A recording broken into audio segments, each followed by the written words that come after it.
Guys, ಬೆಳಗ್ಗೆ 8 ಗಂಟೆ ಮೈಸೂರಲ್ಲಿ ಇದೀನಿ. ಕಾರಲ್ಲಿ ಕುತ್ಕೊಂಡು ಬಿರಿಯಾನಿ ತಿಂತಾ ಇದೀನಿ. ಯಾಕೆ ಕಾರಲ್ಲಿ ಕುತ್ಕೊಂಡು ತಿಂತಾ ಇದೀನಿ ಅಂದ್ರೆ, ನಾವು ಹೋಗಿ ಜಾಗದಲ್ಲಿ ನಮ್ಗೆ ವಿಡಿಯೋ ಮಾಡಕ್ಕೆ ಬಿಟ್ಟಿಲ್ಲ. ಅದಕ್ಕೊಂದು ರೀಸನ್ ಇದೆ, ಜೆನ್ಯೂನ್ ರೀಸನ್ ಹೇಳ್ತೀನಿ. ಸೊ ಈ ಜಾಗ ಬಂದ್ಬಿಟ್ಟು ಇರೋದು Mysuru Mylari hotel ಗೊತ್ತಿರುತ್ತಲ್ಲ, famous.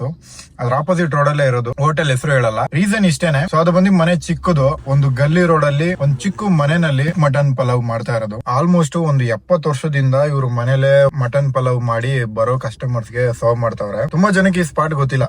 So ಅಲ್ಲಿ ವಿಡಿಯೋ ಮಾಡಿದ್ರೆ ಏನಾಗುತ್ತೆ ಅಂದ್ರೆ, ಜನ ಜಾಸ್ತಿ ಬರ್ತಾರೆ, ಪಾರ್ಕಿಂಗ್ ಜಾಗ ಇಲ್ಲ, ಕೆಳಗಡೆ ಮನೆ, ಅಕ್ಕಪಕ್ಕದ ಮನೆ, ಅವ್ರ ಹತ್ರ ಜಗಳ ಮಾಡ್ತಾರೆ. ಸೊ ಅದರಿಂದ ನಮ್ಗೆ ವಿಡಿಯೋ ಬೇಡ ಅಂತ ಹೇಳಿದ್ರು. ಅದೇ ಜೆನ್ಯೂನ್ ರೀಸನ್. ಸೊ ನಾನು ಟೇಸ್ಟ್ ಮಾಡ್ಲೇಬೇಕು ಅಂತ ಪಾರ್ಸಲ್ ತಗೊಂಡು ಕಾರಲ್ಲಿ ಬಂದು ತಿಂತಾ ಇದೀನಿ. ಟೇಸ್ಟ್ ನಿಜವಾಗ್ಲೂ ಸೂಪರ್ ಆಗಿತ್ತು. ಪೀಸ್ ಅಂತೂ ಸಿಕ್ಕಾಪಟ್ಟೆ ಸಾಫ್ಟ್ ಆಗಿತ್ತು. ಪಲಾವ್ ನಲ್ಲಿ ಮಸಾಲೆ ಫ್ಲೇವರ್ ಸಿಕ್ಕಾಪಟ್ಟೆ ಇಷ್ಟ ಆಯ್ತು ನನಗೆ.